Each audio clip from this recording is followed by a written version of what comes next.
Desde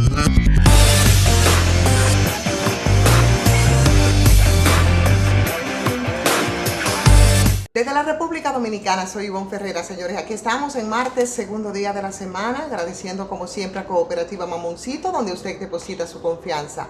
Cooperativa Mamoncito, muchísimas gracias por el apoyo que nos otorgan cada día y que hacen posible estas transmisiones. Y por supuesto, vamos a agradecer a Sardinas de Mar, a ustedes por seguirnos, por apoyarnos en este ejercicio de complicidad, de comunicación. Varios temas en el día de hoy, uno que tiene que ver con el tema la Omicron, así se llama la nueva cepa que por suerte en República Dominicana parece que no impone que se endurezcan las medidas, ¿no?, respecto a este caso. Y por supuesto, la imposición, claro, de la vacuna y de más mascarilla, eso sí que es importante. Hay un informe que fue de los médicos que en África, bueno, pues detectaron esta nueva cepa que habla de la ligereza de los síntomas, ¿no?, respecto a esto.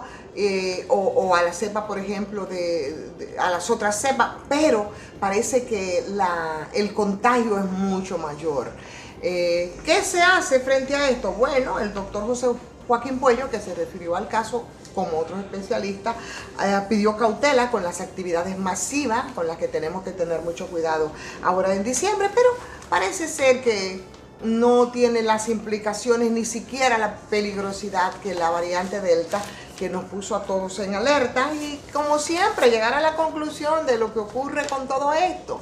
La preeminencia, ahora que viene de África, no es ni siquiera por un problema étnico, ni nada que parezca como muchos han sugerido, sino un simple problema, señores, de pobreza, de educación, que es lo que debería de mantener en jaque si tuviésemos esos instrumentos resueltos a esta pandemia y a todas las crisis sanitarias que durante muchos años que milenariamente han afectado a la humanidad. No nos reponemos todavía del caso de las auditorías, de las que tenemos que hacer referencia, porque estas auditorías que ahora Cámara de Cuentas pone en la mesa y que, por cierto, en el día de hoy habla de que el gobierno, el Ministerio Público habla de que van a ser utilizadas las auditorías, ¿no?, de Cámara de Cuentas que tienen que ver con el caso Antipulpo, que por cierto la fecha límite para conocerse es el día 3 de este mes de diciembre para hacer el sometimiento, que por lo que vemos es irremediable que pueda hacerse esos sometimientos que han incorporado elementos nuevos a todo el entramado antipulpo y que nos dice, señores, que los alcances de ese pulpo están mucho más allá de donde la imaginación nuestra nos pueda llevar.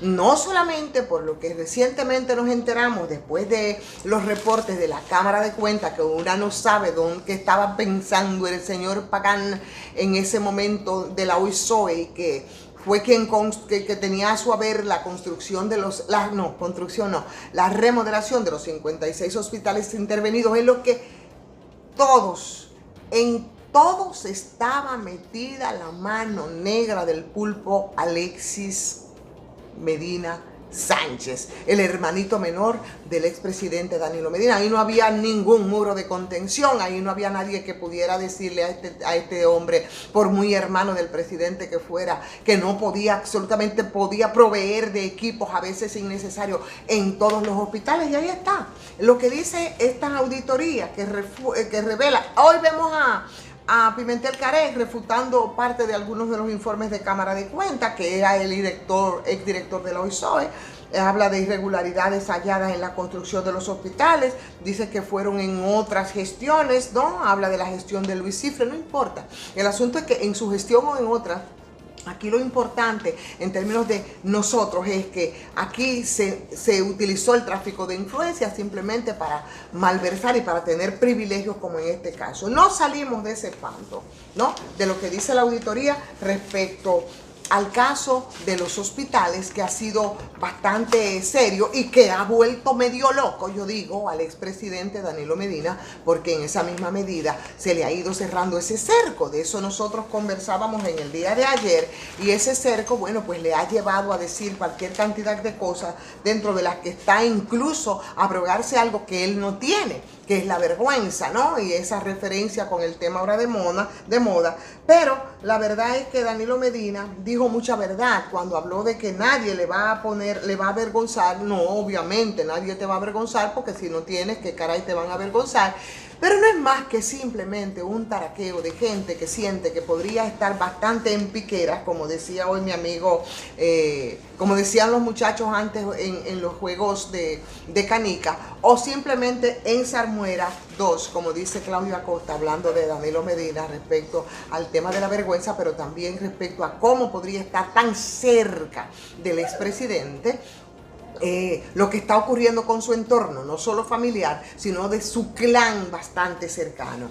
No lo superamos bien cuando entonces hoy aparece otro informe de esa misma Cámara de Cuentas, donde habla que Alexis no podía vender combustible, pero lo hizo por 207 millones a la Policía Nacional. Y esa es otra parte en la que aparece una empresa de Alexis Medina que sin autorización para el transporte y la comercialización era suplidora. Y esta entonces abarca a la Policía Nacional en la gestión, señores, de Nelson Peguero. Estamos hablando de 2015 a 2017, y ahí aparecen unos detalles extraordinarios donde habla cómo ellos compraban 4 tipos y solo tienen 2 tanques, compraban una gasolina que no aparecía.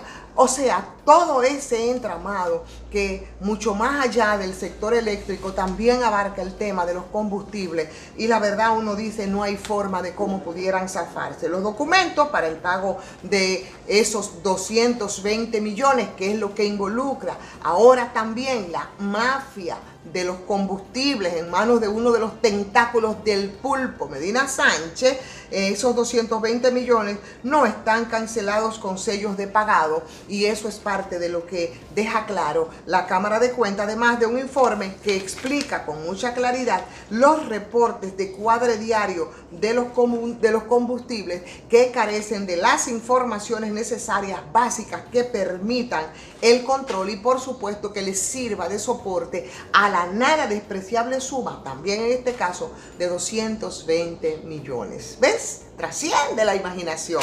Pero bueno, temas del día de hoy también tienen que ver con el tema de la prostitución. Hoy para muchos diarios es una información que aparece con alguna relevancia, en el sentido de que sí, hay diarios como por ejemplo el Diario Libre, que su información principal habla de eso que dice la Suprema Corte de Justicia respecto al caso de la prostitución, que no es ilegal aquí en República Dominicana, pero recuerda que se condena el proxenetismo, y aquí de eso sí hay mucho.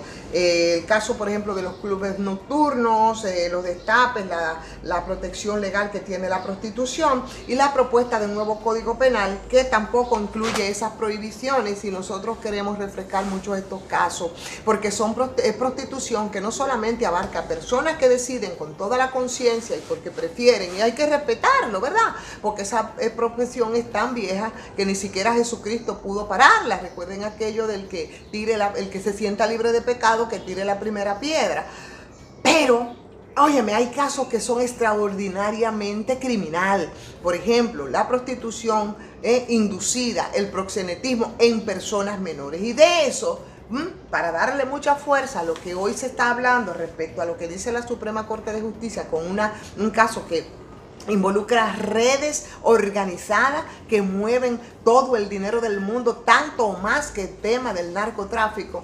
Lo tenemos nosotros aquí cerquita. La denuncia se ha hecho en muchas ocasiones. Esta servidora, incluso desde el periódico Listín Diario, en el que trabajé haciendo en periodismo de investigación, publiqué en algún momento una serie de 5 reportajes de páginas completas denunciando lo que pasa en la calle Duarte, que a partir de las 7 de la noche eso se convierte en un gran burdel donde el proxenetismo campea, y donde las víctimas son niños y niñas que son utilizadas, además de mulas, para mover drogas, para el microtráfico. También son utilizadas en la prostitución. Imagínese usted la dimensión del crimen respecto de este caso, ¿no? O sea que hablar, decir, referir al Código Penal la necesidad de que lo que es legal o no es legal, en este caso, bueno, pues entonces sea sancionado. Cuando nosotros vemos este tipo de casos, cuando tú los denuncias, van, intervienen, cierran 2 o 3 negocios y vaya la rumba abierta para la desgracia de una serie de niños y niñas que son prostituidas por redes organizadas de proxenetas, que son ilegales y que deberían de podrirse en la cárcel. Eso, señores, en el día de hoy es lo que tenemos, además de la situación complicada, de nuevo, del Ministerio de Educación, donde las renuncias de la comisión del concurso docente le echan de verdad otro de aquello al sancocho de ese ministerio que ya tiene ruido suficiente como para alertar respecto al manejo que se está dando. Y hablamos de ese concurso de oposición docente que realiza la Comisión Nacional de Observadores, que fue creada para vigilar todo el proceso después de que la mayoría de los integrantes del grupo simplemente decidiera retirarse, porque parece que desde las altas instancias del ministerio no acogen las observaciones que hace esta comisión. Sigue en crisis entonces el Ministerio de Educación y parece una racha maldita lo que pasa aquí, con la posibilidad de que la gente pueda educarse, con la posibilidad de que la gente pueda avanzar.